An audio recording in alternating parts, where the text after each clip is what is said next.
Vamos a la palabra del Señor, vamos a recibir lo que Dios tiene para nosotros el día de hoy. Vámonos a la carta a los Romanos. Carta a los Romanos, capítulo 8. Carta a los Romanos, capítulo 8. Y vamos a leerla desde el versículo 1 en adelante. Carta a los Romanos, capítulo 8, versículo 1 en adelante. Y dice la palabra del Señor de esta manera: Ahora pues, ninguna condenación hay para los que están en Cristo Jesús. Una vez más, ninguna condenación hay para los que están en Cristo Jesús, los que no andan conforme a la carne, sino conforme al Espíritu.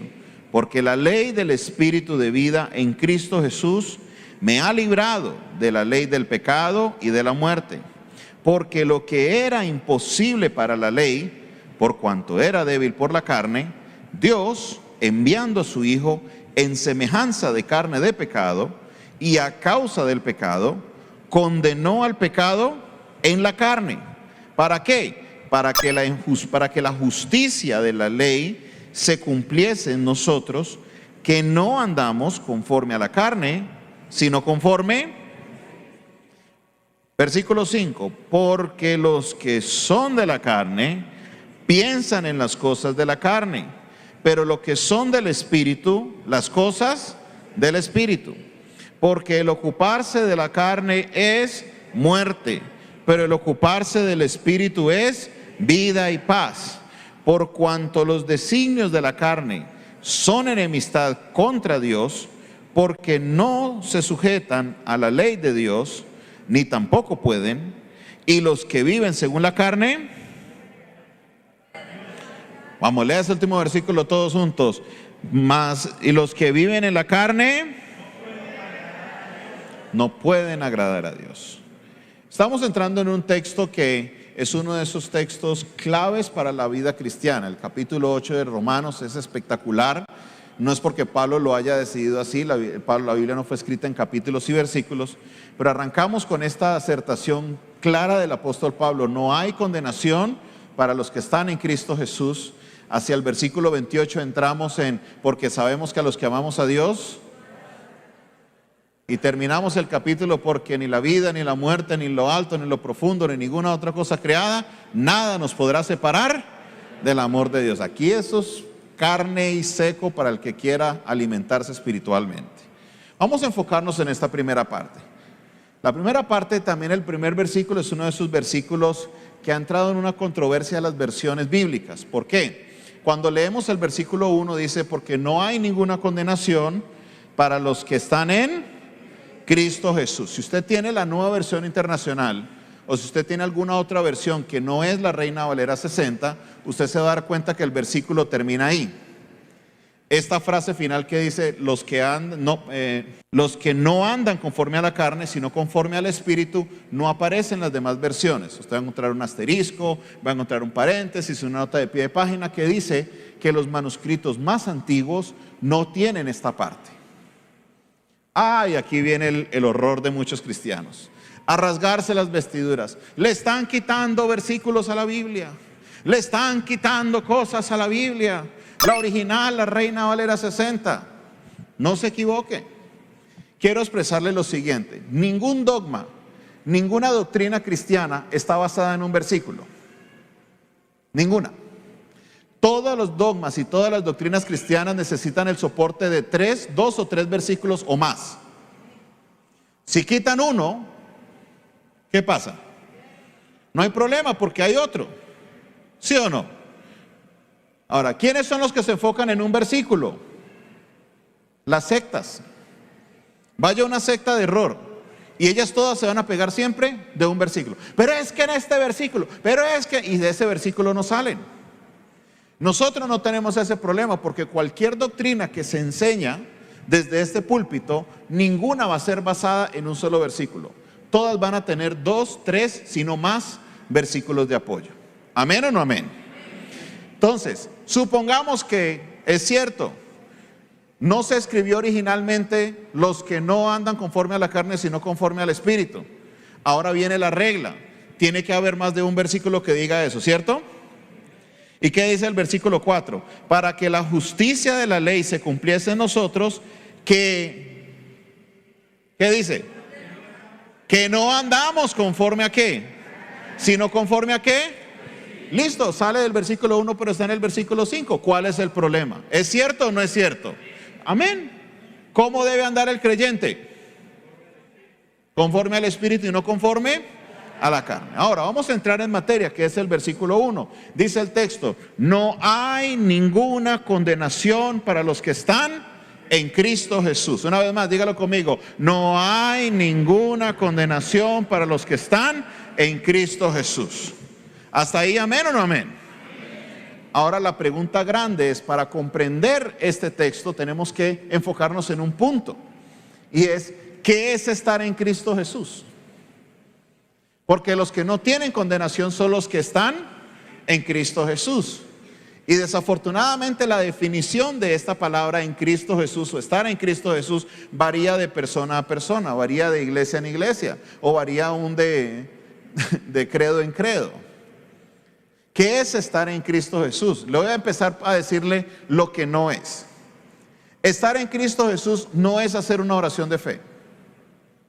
Pasar al frente, a pasar al altar y repetir la oración de fe no te hace estar en Cristo Jesús. Venir a la iglesia todos los domingos no es estar en Cristo Jesús. Dar una ofrenda cada domingo no es estar en Cristo Jesús. Decir Dios le bendiga, amén, aleluya, qué bendición, gloria a Dios, eso no es estar en Cristo Jesús. Vamos a lo que sí es estar en Cristo Jesús. Y la Biblia, hay una metodología de la hermenéutica que se llama la hermenéutica bíblica. Y esta hermenéutica se caracteriza porque es permitir que la Biblia misma se explique a sí misma. Que la misma Biblia nos explique. Entonces, los que tienen la Biblia física, solo devuélvanse una hojita a Romanos capítulo 6. Los que la tienen en el celular, vayan al capítulo 6, versículo 1. Hace poco leímos la primera parte de este texto refiriéndonos al bautismo, pero ahora vamos a leer un poco más de la mitad del capítulo para comprender lo que quiere decir la expresión estar en Cristo Jesús. ¿Ya lo tienen? ¿Qué pues diremos? ¿Perseveraremos en el pecado para que la gracia abunde? En ninguna manera. Porque los que por los que hemos muerto al pecado, ¿cómo viviremos aún en él? ¿O no sabéis que todos los que hemos sido bautizados en Cristo Jesús, hemos sido bautizados en su muerte? Versículo 4.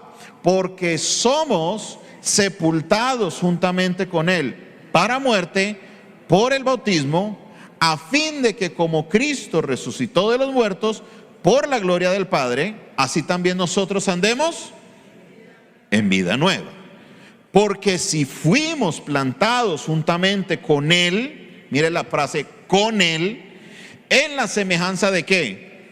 De su muerte, muy bien, así también lo seremos en la de su resurrección, sabiendo esto, que nuestro viejo hombre fue crucificado juntamente, muy bien, al pecado, porque el que ha muerto ha sido justificado del pecado.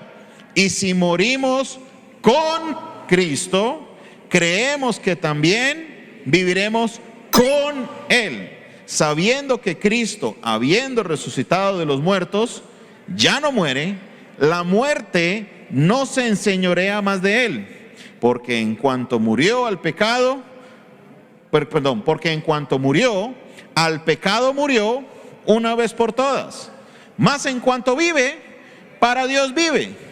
Así también vosotros consideraos, vamos fuerte, léalo conmigo, así también vosotros consideraos muertos al pecado, pero vivos para Dios en Cristo Jesús, Señor nuestro. ¿Qué es estar con Cristo? El texto no lo dice.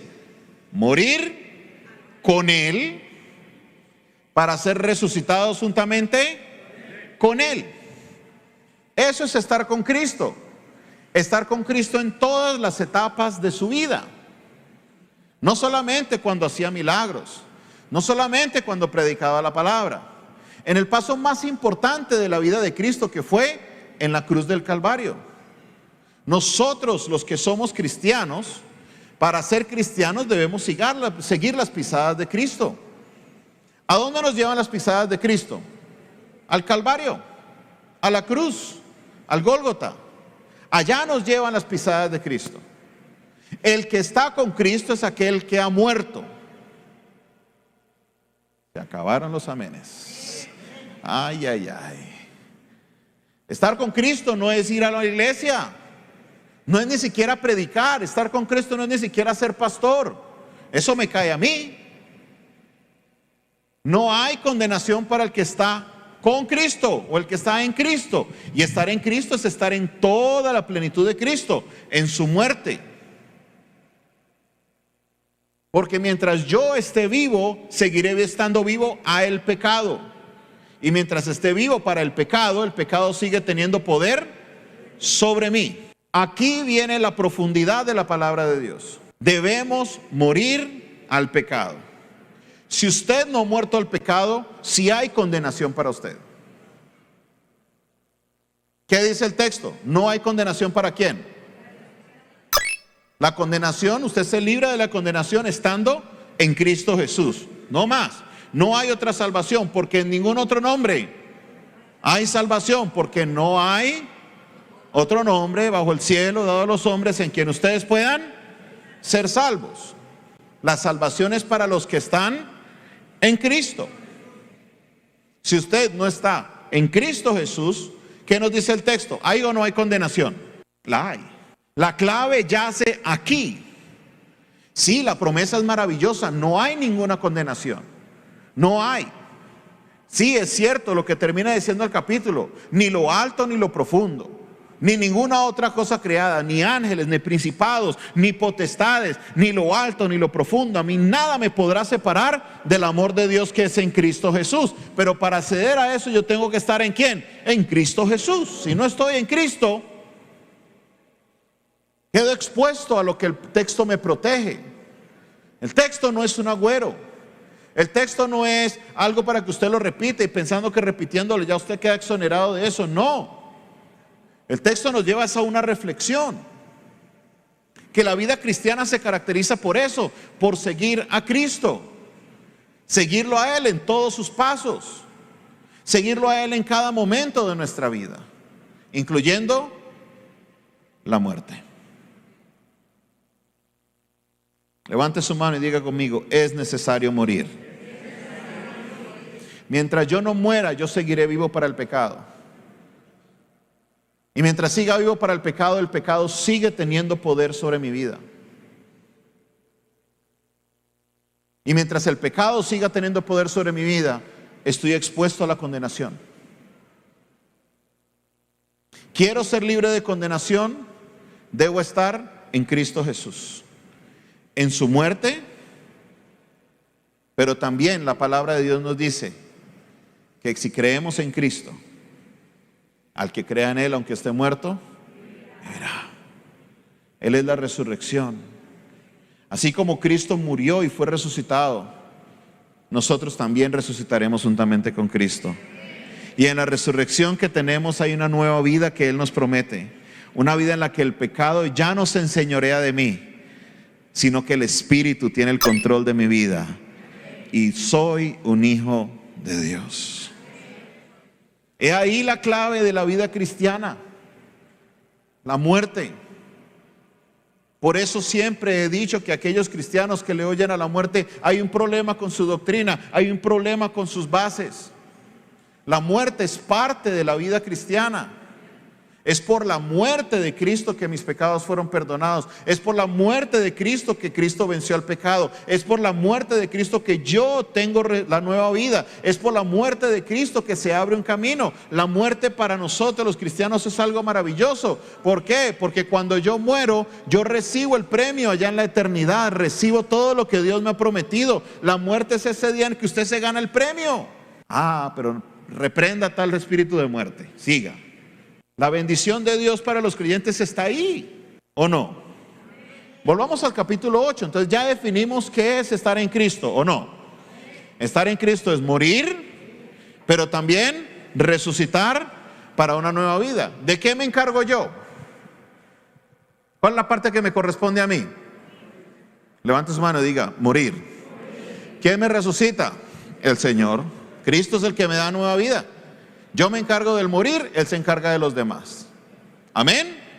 Volvamos al capítulo 8. Entonces no hay ninguna condenación. Si usted ha pasado por este proceso, para usted no hay condenación. No la hay. ¿Cómo saber si yo estoy en la carne o en el espíritu? Mire lo que dice el versículo 5. ¿Lo voy a leer conmigo? Porque los que son de la carne piensan en las cosas de la carne, pero los que son del espíritu en las cosas del espíritu. Una vez más, porque los que son de la carne piensan en qué, pero los que son del espíritu en las cosas del espíritu. Para poder entender este texto tenemos que entender algo de nuestra naturaleza, y es que nosotros somos personas muy enfocadas en síntomas. ¿A usted le duele la cabeza? ¿A quién le ha dolido la cabeza mejor? ¿Y qué hace usted cuando le duele la cabeza? Tomarse una pasta. ¿Para qué? Para el dolor de cabeza. ¿Cuál es el problema con esta ideología? Que el dolor de cabeza no es su problema. El dolor de cabeza es un síntoma de otro problema que hay en el cuerpo. Puede ser deshidratación, puede ser algún problema de digestión, puede ser algún problema, aún hasta un cáncer. Las personas que tienen tumores en la cabeza arrancan ¿con qué? Con dolores de cabeza. Pero ¿qué pasa? Métale otra pepa para el dolor de cabeza. Eche acetaminofén, eche ibuprofeno y sigue doliendo, échele otra. Arrancó con media pasta y ahora va por 10 y sigue. Ya luego, después de 3, 4, 5, 6 meses del problema, van al médico, les hacen el examen y muchas veces les dicen, ya es muy tarde, está muy avanzado el problema, cualquiera que sea. Mi padre tenía una camioneta que tenía el bombillo del freno ABS prendido. ¿Hay algún mecánico aquí? Mi hermano mecánico, cuando los carros le prenden un bombillo, ¿qué le están diciendo a uno? Hay algo que está mal. Lo que sea, hay dos lucecitas, ¿no? Está la de los frenos, está el check engine, el que dice, colóquele el escáner, revise el problema. Mi papá lo llevaban de un mecánico y nada que le daban con el chiste, hasta que llegó un mecánico que arregló el problema. ¿Sabe cómo lo arregló? Dijo, pastor, yo le desconecté el bombillo. Ya no le vuelve a prender.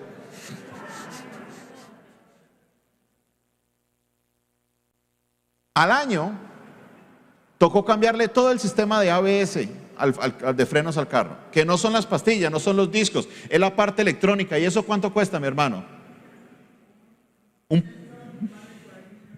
Imagínese. Y eso ahora, antes que los repuestos eran más difíciles de conseguir, costó todavía mucho más dinero.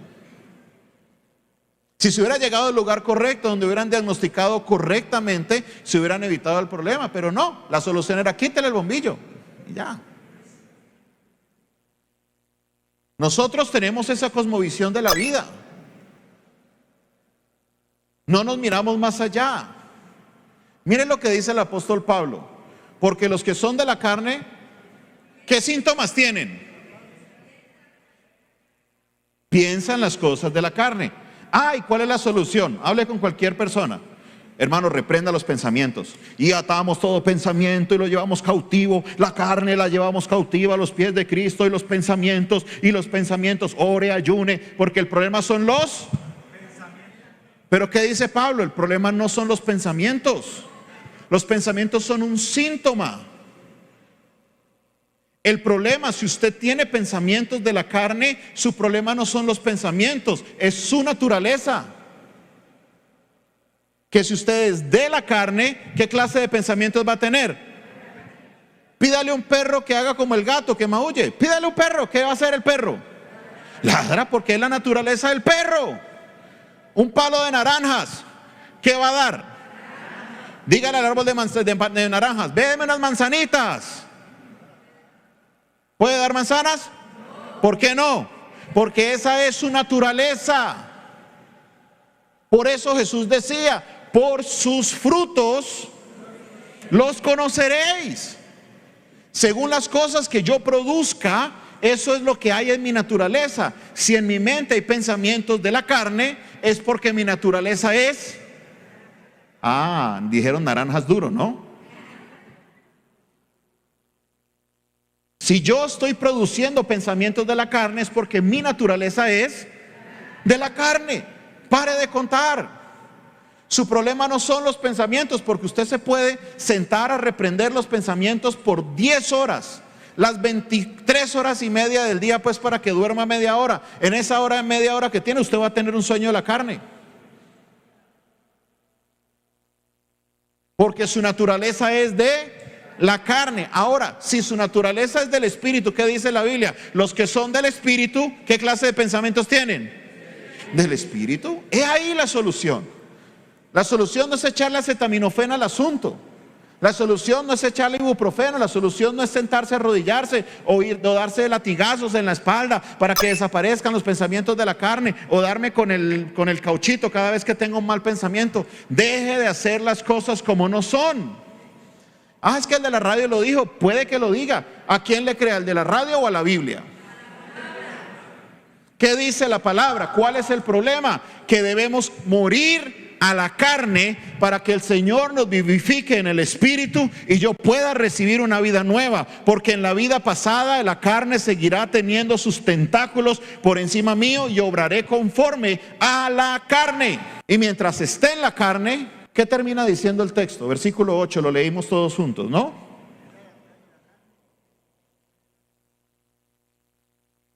Me gustaría que todos lo leyéramos juntos. ¿Y los que viven conforme a la carne qué? No pueden agradar a Dios. Y ahí el problema de la iglesia. Nos hemos tomado el camino que no es. Nos hemos desviado por donde las cosas no van. Estamos enfocados en soluciones rápidas al problema. Y nos hemos alejado realmente de lo que es la palabra. Vaya el domingo a la iglesia, que eso lo va a cambiar. Falso. Hago un ayuno de 40 días. Falso. Ahora, ¿qué es bueno hacer un ayuno? Claro. Pero el ayuno no va a matar tu naturaleza pecaminosa. El único que puede matar tu naturaleza pecaminosa eres tú. Porque de la muerte me encargo.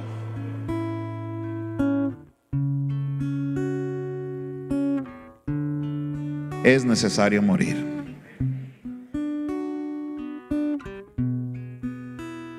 Romanos capítulo 2. Hermanos míos, presenten sus cuerpos como un sacrificio vivo, santo y ¿qué? Y agradable a Dios. Que ese es su culto racional. A eso es lo que ustedes deben estar acostumbrados, a agradar a Dios. Si usted tiene pensamientos de la carne, es sencillo, su naturaleza es de la carne.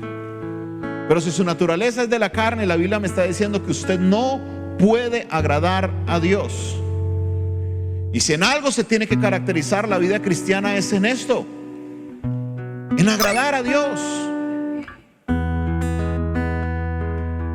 Que el Señor pueda decir, como dijo de Jesús también, tengo en Él complacencia. Ya no porque viví una vida que no maté una hormiga, no, porque ahora Cristo, el regalo maravilloso que Dios mandó para mí, entregó su vida en un madero para que yo pudiera tener una vida nueva, una vida en abundancia, una vida libre de pecado, una vida en el Espíritu, una vida maravillosa.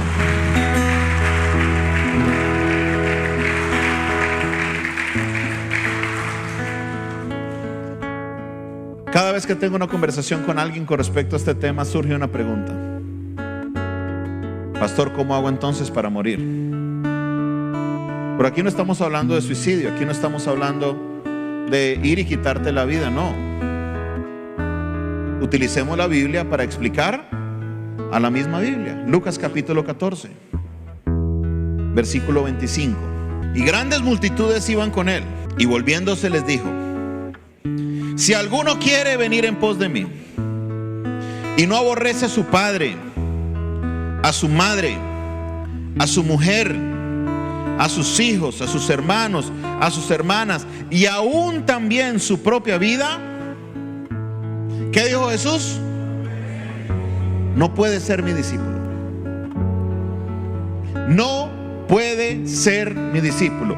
No es un no, a lo mejor sí, no, es un contundente no. Y si usted no puede ser discípulo de Cristo, ¿usted puede ser cristiano?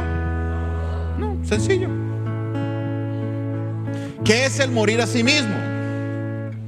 En la Nueva Versión Internacional, se lo voy a leer, dice de esta manera: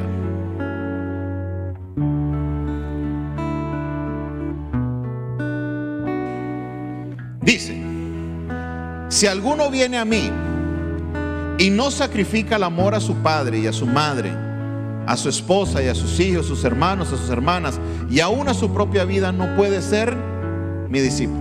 Continúa diciendo Jesucristo, verso 27, ¿lo lee en voz alta?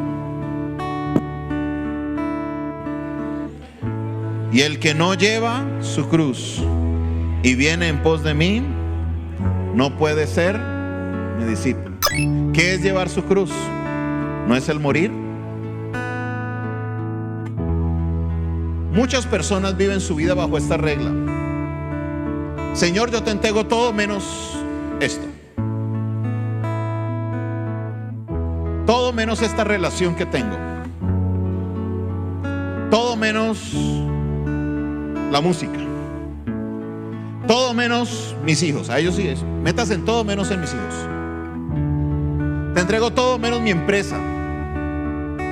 Te entrego todo menos mi deseo de llegar a las riquezas. Todo menos esto.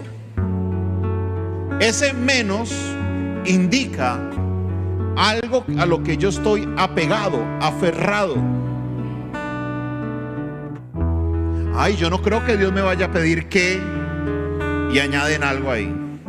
Yo no creo que Dios me vaya a pedir que deje esta relación después de tantos años, aunque estoy sin casarme, pero yo no creo que Dios me pida eso. Dios ha visto que yo soy fiel.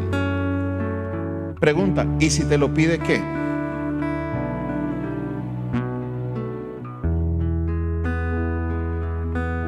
Yo no creo que Dios me pida que deje de hacer esto.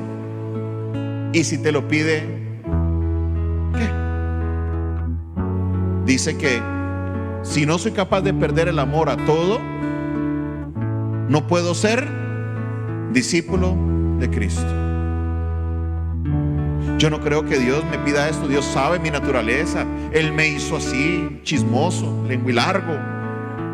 ¿Para qué entonces me dio la lengua? Y si te lo pide, ¿qué? Pregunta: ¿qué le pidió Dios a Abraham? Su hijo. ¿Y quién le dio ese hijo a Abraham? ¿Nota que Dios sí me puede pedir algo que Él me ha dado? Así Él te lo haya dado, así como Él lo dio, te lo puede pedir. Yo a veces a mis hijos le presto el celular. Ay, présteme el celular, papá. Claro que sí. Pero cuando se lo pida, ¿qué dice? Sí, yo sé que no todos responden porque estamos en esta nueva etapa de alcahuetería y tolerancia y lo que los niños digan. Ellos saben lo que quieren. Yo soy el papá, y si yo se lo doy y es mío, cuando yo se lo pida, me lo tiene que dar. ¿O no? Así es. Dios es el dueño. Dios le dio ese hijo por un milagro. Abraham tenía 100 años, Sara tenía 90. Cuando podía tener hijos, no los pudo tener. Y ya que había pasado la menopausia, tenía 90 años. Quedó en embarazo. ¿Quién le dio ese hijo? ¿Y qué le dijo Dios? Toma a tu hijo, al que amas, ve al monte de Moriah y me lo sacrificas. Yo no creo que Dios me vaya a pedir mi hijo. Si se lo pidió a Abraham, se lo puede pedir a usted. Eso está en toda la Biblia. Si yo no estoy dispuesta a darle a Dios todo, ¿cómo Él me va a darlo todo a mí? Mire, me encanta cómo Dios obra. Y le explico por qué. Estamos en un mundo plagado de líderes que exigen sin hacer. ¿Cuál es el problema de nuestro país? Problema número 1 de nuestro país. Pregunta: ¿cuántos están de acuerdo que el problema más grande del país es la corrupción? Pregunta: si todo el mundo cumpliera la ley, ¿habría corrupción? Entonces, ¿por qué hay corrupción? Porque muchos llegan a un nivel que piensan que ya no tienen que cumplir las leyes. Las exigen, pero no las cumplen. Filipenses capítulo 2 dice que Jesús, siendo en forma de Dios, no escatimó el ser igual a Dios como algo a que aferrarse. ¿Piensa usted que el ser igual a Dios es algo a que aferrarse? Yo creo que sí. Si a mí me hicieran igual a Dios, yo me agarro de eso hasta el final. Que lo que Él diga se hace. Ole. Todos nos aferramos a cosas. A veces nos cuesta botar cosas de la casa. Tenemos closets llenos de bobadas de ay, es que este me lo, ay, es que esto, ay, se aferrabas a eso como si. Y digo yo porque yo soy uno de esos aferrados. Mi esposa es la que le gusta sacar cosas de la casa y cada vez que veo una bolsa en la entrada me dice, va a llevar al baratillo. Yo estoy como ¿qué ir ahí ahora? Nos cuesta soltarnos de las cosas. Jesús, siendo en forma de Dios, dice que no escatimó el ser igual a Dios como algo a que aferrarse, sino que se despojó a sí mismo, se rebajó y se hizo en forma de siervo. Si usted recuerda esa prédica, hace unos 20 días hablábamos que siervo y esclavo es la misma palabra. Jesús, siendo igual a Dios, se hizo esclavo, obediente, ¿hasta qué punto? Y muerte de cruz. ¿Realmente qué está pidiendo Jesús de nosotros? Jesús está pidiendo lo mismo que Él hizo por nosotros. Él no está pidiendo nada más. Despójate de todo. Si te aferras a eso, no eres igual a Jesús, no puedes ser discípulo de Jesús. Por eso Él con tanta contundencia lo dice, no puedes ser discípulo. Si usted no está dispuesto a hacer lo que yo hice, no puede ser mi discípulo. Si usted no está dispuesto a dejarlo todo para rebajarse y ser obediente hasta la muerte, busque otra cosa que hacer, pero esto del cristianismo no es para usted. Amén. Que no lo dije yo. Mire la escena del joven rico. ¿Cuánto resuena la escena del joven rico? Yo he escuchado cantidad de prédicas de eso y unas cosas hasta raras que salen de ahí. Un joven muy rico, tenía muchas pertenencias, va donde Jesús. Jesús, yo quiero ser tu seguidor, quiero ser discípulo tuyo. ¿Y qué le dijo Jesús? Ah, muy bien, mijo, vaya y venda todo y regálelo. Y cuando regale todo, ahora viene y me sigue. Pregunta, ¿qué le estaba pidiendo Jesús al joven rico?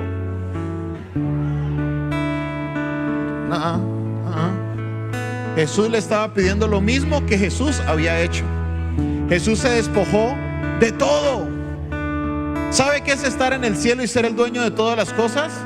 Dice la Biblia, todas las cosas por Él fueron hechas y sin Él nada de lo que fue hecho hubiese sido hecho. Jesús era el dueño de todo y se hizo siervo, se humilló. La Biblia dice, maldito aquel que fuera colgado en un madero. ¿Y cómo murió Jesús? Era la vergüenza más grande para un judío morir en una cruz. Pero por eso dice que fue obediente hasta la muerte y muerte de cruz. Si no estamos dispuestos a llegar a ese punto, no somos dignos de seguirlo a Él. Jesús no le estaba pidiendo nada al joven rico que Él no hubiera hecho. Jesús se despojó de sus riquezas y vino por nosotros y dio su vida para que tuviéramos una nueva vida en nosotros. Salvación, perdón de pecados, redención, adopción, todas las bendiciones que encontramos en Efesios capítulo 1. Pero si yo no estoy dispuesto a caminar los pasos de Él, no soy digno de ser su discípulo. Hoy debes tomar la decisión. Puede que tengas 5, 10, 15, 30, que haya usted nacido en el Evangelio y hoy te des cuenta que no has muerto al pecado. ¿Por qué? Porque solo piensas en cosas de la carne. Si piensas en cosas de la carne, todavía eres de la carne, todavía estoy vivo al pecado. Sencillo.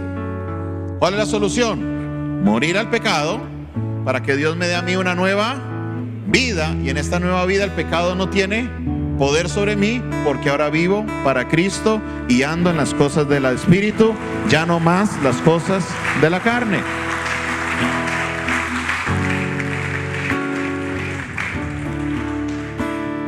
solución. No es irse de rodillas a tal lugar, no es darse latigazos en la espalda, no es hacer 30 días de ayuno, no.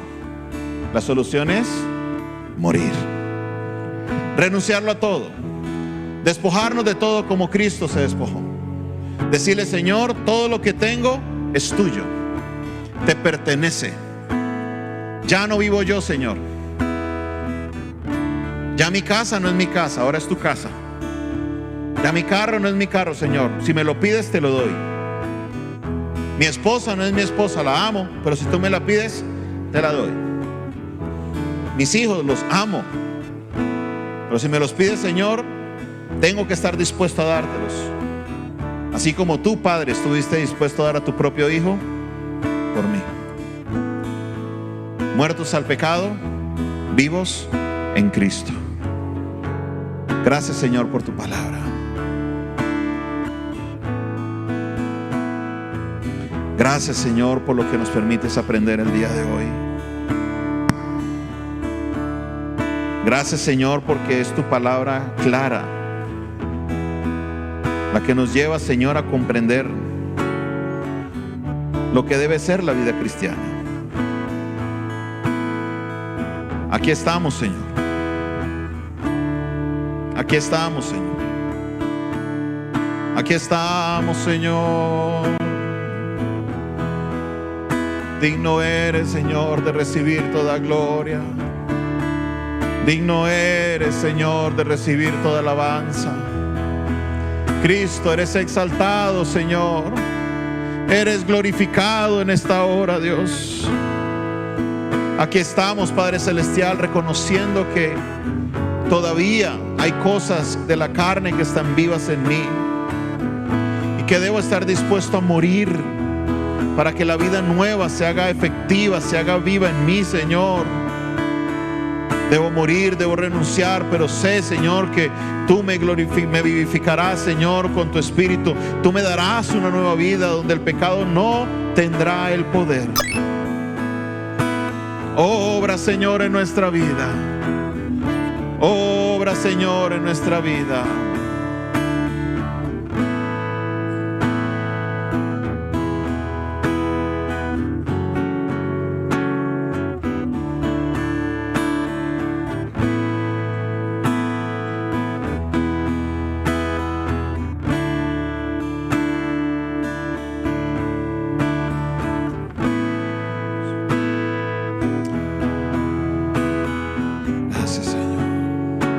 Hable con Dios.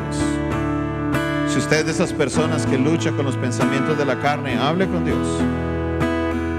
Renuncie. No a la carne, renuncie a usted mismo, renuncie a todo. Morir es eso, entregarlo todo, ponerlo en el altar, delante del Señor. Aleluya, Señor.